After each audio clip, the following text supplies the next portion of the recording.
Dá para vocês ver o Sol de um lado e uma bola do outro lado. Tô tentando regular a câmera. Nossa, olha o tamanho da criança do lado do Sol. Vou esperar ele subir mais um pouco para sair de trás do poste. Aí eu vou filmar de novo.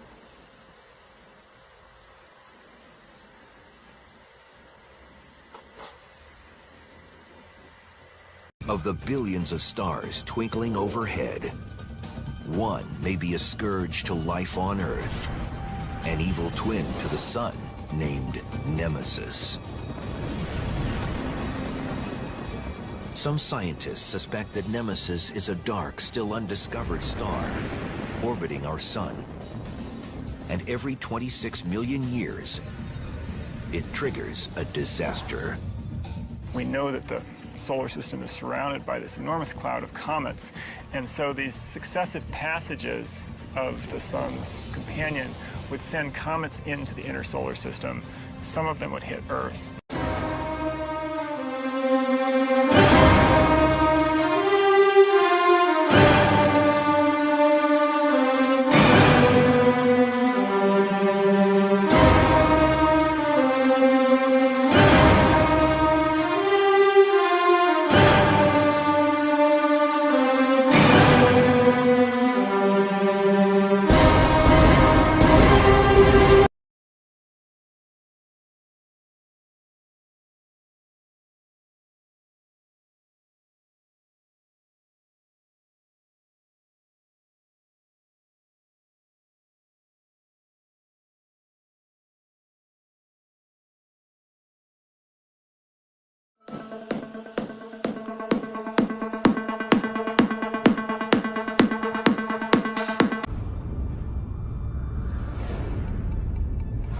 Because of its great distance from the sun, Pluto takes its name from the Roman god of the underworld.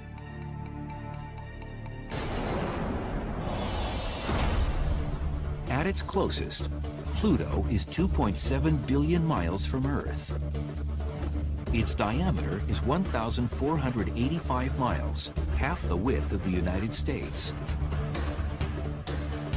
It takes 248 Earth years for Pluto to orbit the sun. And a day on the planet is equivalent to about 6.5 Earth days. A 150-pound Earthling would weigh only 10 pounds on Pluto.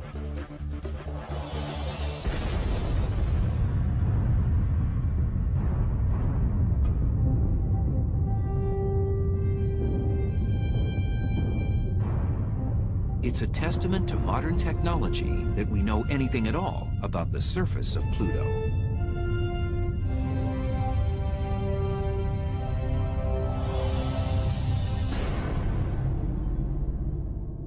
We can hardly see this thing. Even with the Hubble Space Telescope, we get maybe 4 pixels across, maybe 12 pixels total. But even with that, we see that parts of Pluto are as dark as coal and parts of Pluto are as bright as snow. Even from afar, scientists can measure the composition of the planet. They believe that the bright areas of the surface are made up of 3 types of ice. Well, one is carbon monoxide, one is methane, which is the same as natural gas. And then the third is nitrogen, the same stuff that we have breathing here in our atmosphere. The dark areas are probably solid rock. The darker areas are almost certainly silicates of some sort. Silicates not unlike the rocks that we see here. That means there's silicon in them and there's oxygen in them. We're up here in Rocky Mountain National Park in Colorado. There's some snow around, there's some rocks around. This is similar to what we're going to see on the surface of Pluto. A traveler to Pluto would find that despite the snowy surface, it is a very dim place. About 30 or 40 times further away from the sun than the Earth is. This means that the sunlight hitting the surface of Pluto is about 1,000 times fainter than it is on the Earth. It's maybe about the same brightness as being outside under a dim street light at night. You could probably You know, you could take a book, you could probably read it there. Take a headlamp though, take a flashlight, it'd help out. Its distance from the sun also makes Pluto one of the coldest places in the solar system, with a bone-chilling average temperature of -388 degrees Fahrenheit. And because of its small size and low density, gravity on Pluto's surface is far weaker than on Earth.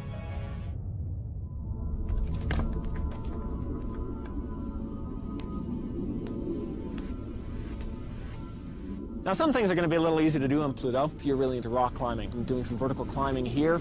Well, it's always exciting, but gravity is always the challenge.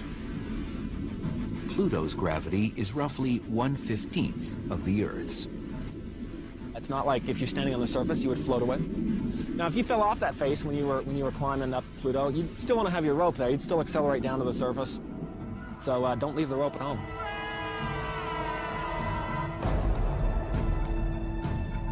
Scientists would love to chip away at the surface of Pluto, because hidden within its rocks is a whole missing chapter in the history of our solar system.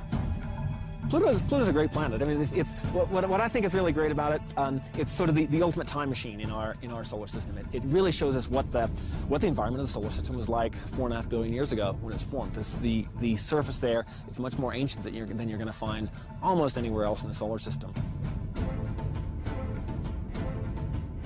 And if you're looking for rock on the Earth has been around for that same time period, 4.5 billion years or so. But if you're looking for rock that's that old on Earth, you're not going to find it. And that's because the Earth is sort of constantly recycling its material.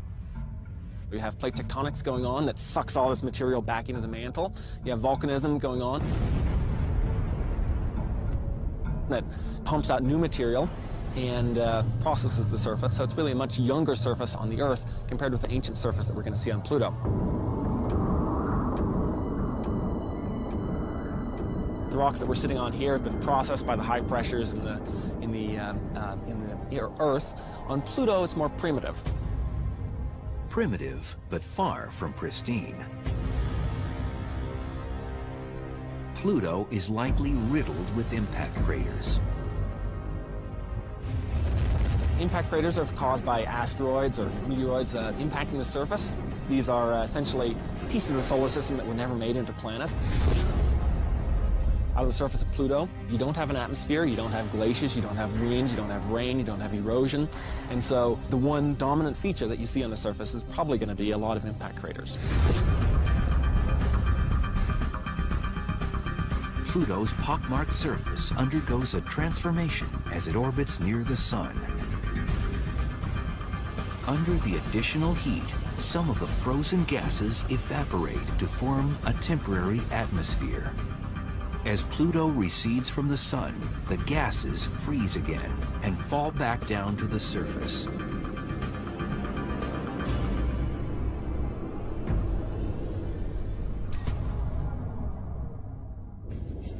For more than 75 years, this far-out icy object staked its claim as our 9th planet. So why is this little piece of snowy rock now causing such controversy? Why was Pluto kicked out of the solar system's most exclusive club?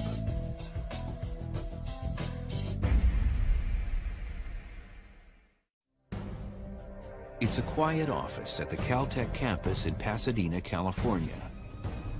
And it was from here that Pluto's demise as a planet began. But astronomer Mike Brown was never looking to destroy a planet. Equipped with Palomar Observatory's 48-inch telescope, he was seeking out Pluto-sized worlds at the far reaches of our solar system.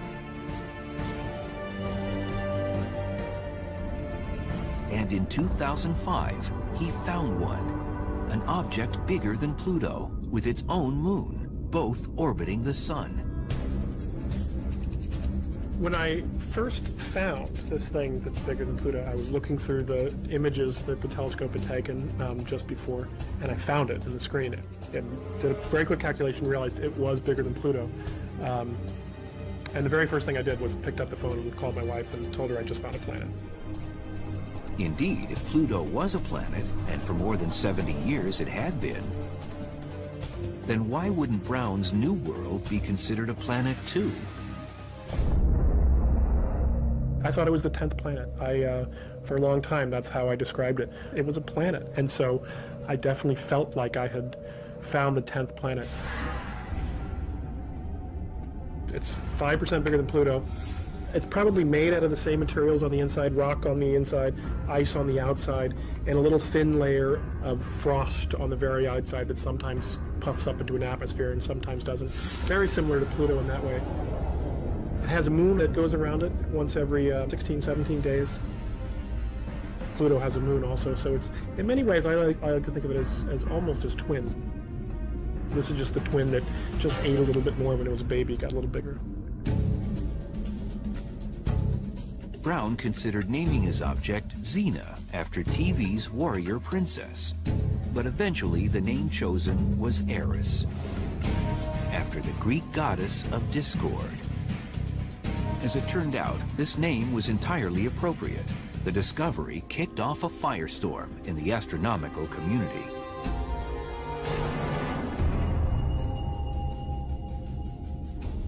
Now, the very definition of a planet was being hotly debated. Would Eris officially become our 10th planet, or would Pluto-sized objects be reevaluated as a whole? The argument was brought to the table in a 2006 meeting of the International Astronomical Union in Prague. A vote was taken, and the term planet was defined scientifically. Seek.